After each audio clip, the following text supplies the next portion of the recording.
So now we knew how to move with for each and how to proceed item by item. But one thing is still unclear maybe for you. How can we use something like an array when we say that array given item, let's say first item, should be equal to new string or new person or new anything? Basically the thing is that when I use indexing, and now when I use indexing, you are immediately thinking about not for each, sorry, but for loops.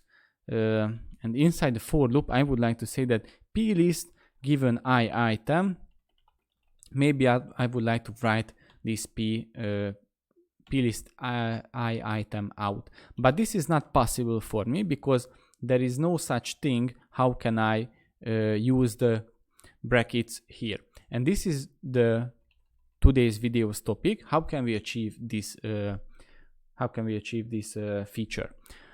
For this, we need to have two helping methods. One will be the search item, which I already implemented here. The search item will find us the item under the given index. So basically, we are moving a given amount into the array, into the linked list, I'm sorry.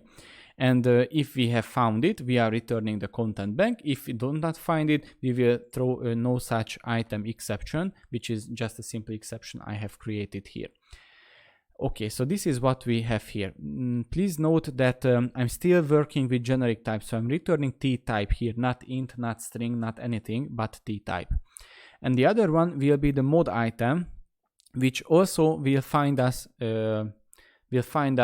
the item under the given index. So we are moving index number inside the list, and I will replace the old value to the new value. So basically these are the two helping methods for me.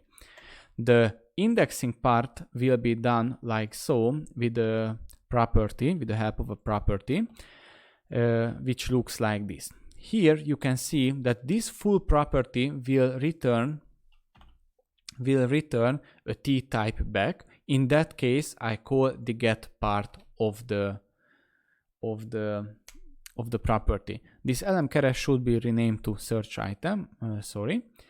And you can see that with this indexing stuff, I can write here int I will be the index, and this I can be passed through to the search item. In the set function, I can call the mod item for the I index value, and the value specific keyword for us will be passed to the new value, which is also a T generic type. Please note this as well. Fine, so what we can test here is the following. If I move here and if I say that plist first item dot name should be named like so, this is my new name, and after that if I use a for loop and if I write out the plist I element, and I here use another some kind of differentiating markup, I can write here that plist.count is the amount I want to step inside. It should work out because every time console writeline runs, it calls plist, and it calls plist with an indexer I, which will return us the 0, the first, the second, the third, and all the other stuff item from here. So basically it should work. Let's test this out. Oh my god. I run the program and you can see the following. I have the for each version still here, so not a surprise.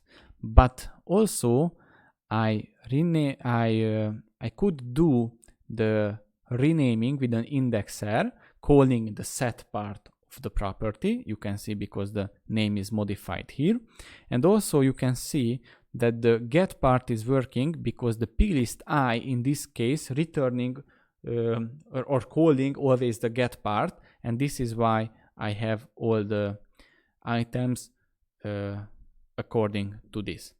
So basically this is how the indexing or indexer works on a dedicated data structure which we have created. So now we come to full circle. We know how to use the interfaces to use for each, and also we know how to use indexer or indexing with these two helping methods, just like we did.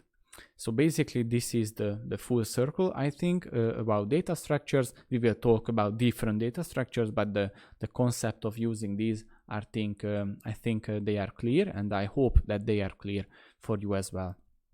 So basically that's all for today, for today's video, or for this video. It depends on when you are watching. So thanks for watching, and see you in the next movie. Bye bye.